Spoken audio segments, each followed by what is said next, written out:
Estados Unidos. E hoje o presidente Lula foi questionado sobre a ligação para Trump. Por que não há essa ligação? Ele se explicou. Disse sobre a posição de um presidente da República, que não deve ser de se humilhar para outro presidente. Veja. Eu exijo respeito comigo. Então, o que está acontecendo? A forma civilizada de dois chefes de Estado se negociar é se ele tinha vontade de tomar essa decisão contra o Brasil, ele poderia ter comunicado ao Brasil, poderia ter ligado, poderia ter proposto negociação. Mas nós recebemos o comunicado da taxação de forma, totalmente autoritária.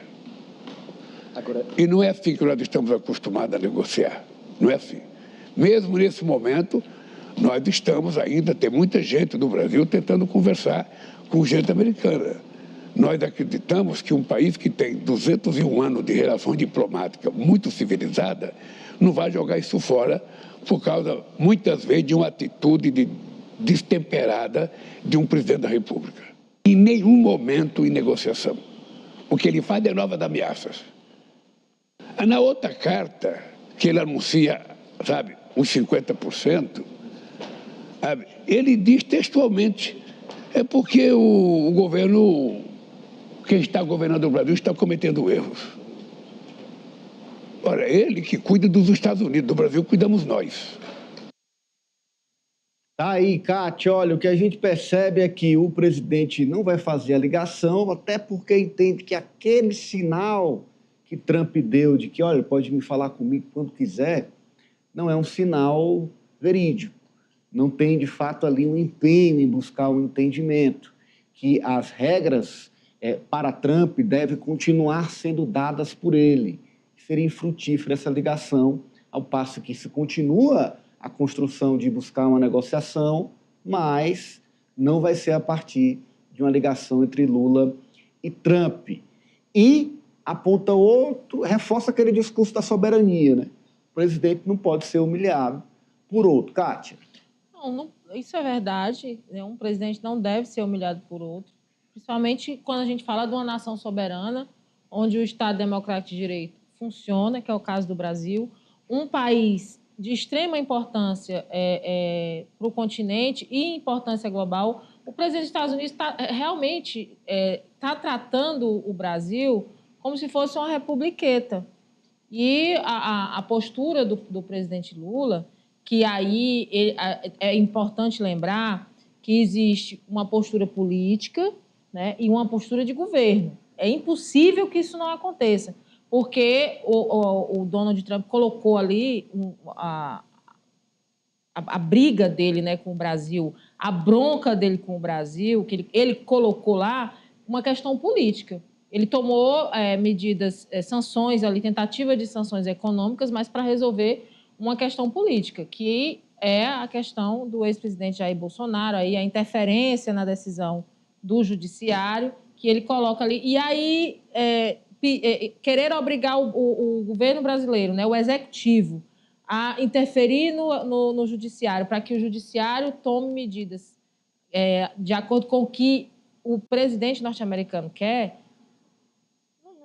não tem. Isso não cabe para um país soberano, livre e democrático como o Brasil.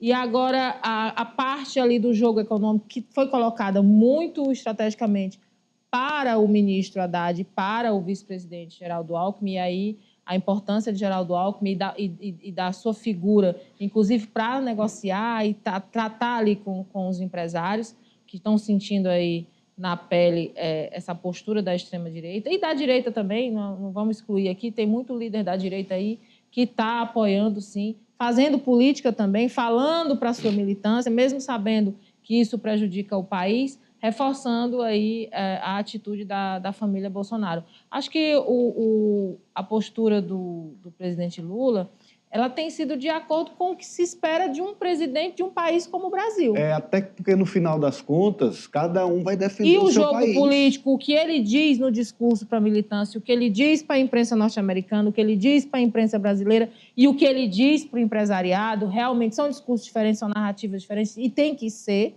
né? Tem que ser, faz parte do jogo. Faz parte do jogo. Você fala do que o presidente diz à imprensa norte-americana. Agora que é fato que há uma família que tem uma liderança política no país, usando essa liderança em benefício próprio e conseguindo com isso prejudicar o país, isso é fato, ninguém pode negar. Eu vou trazer a entrevista do presidente Lula ao New York Times, que a Fundação Getúlio Vargas aferiu hoje. É o post de maior repercussão no perfil do New York Times no Instagram. O perfil que tem... O New York Times é um jornal tradicionalíssimo, de referência nos Estados Unidos e no mundo, tem mais de 20 milhões de seguidores, e essa entrevista, tem o primeiro card, Maria? Essa entrevista, ela foi a que mais repercutiu entre todas as postagens feitas pelo New York Times no Instagram. E o tom dessa entrevista coincide com essa fala de hoje do presidente Lula. Tem o card inicial, Maria, do Instagram. O título da matéria é o seguinte: ninguém desafia Trump como presidente do Brasil.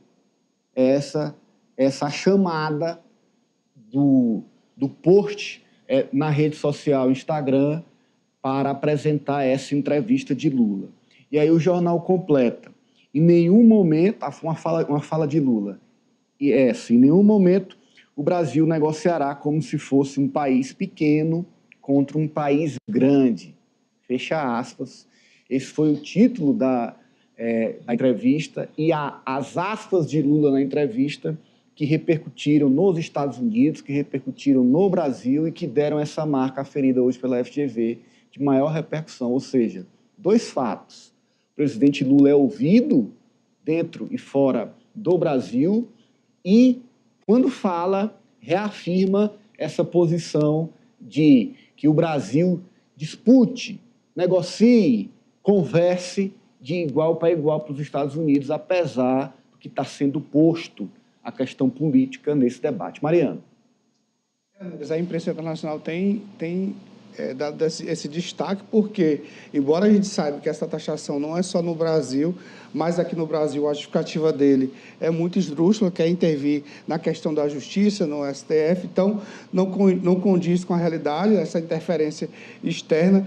Agora me chamou também a atenção, um fato importante que foi divulgado hoje, Ananias, pela Federação das Indústrias de Minas Gerais, é a questão do desemprego, né? A questão do emprego. Pelo menos nos 2 próximos anos, a tendência é que se perca mais de 140 mil postos de trabalho em decorrência desse tarifaço, que justifica a posição do governo atual de brigar, né, de defender a nossa soberania, porque atrapalha e prejudica a população e a economia de maneira geral. Né? É isso, vamos acompanhar o que vai dar também, medidas paliativas tomadas pelo governo junto aos estados, e isso vai se desdobrar ainda a partir desse momento que o tarifaço começa a valer.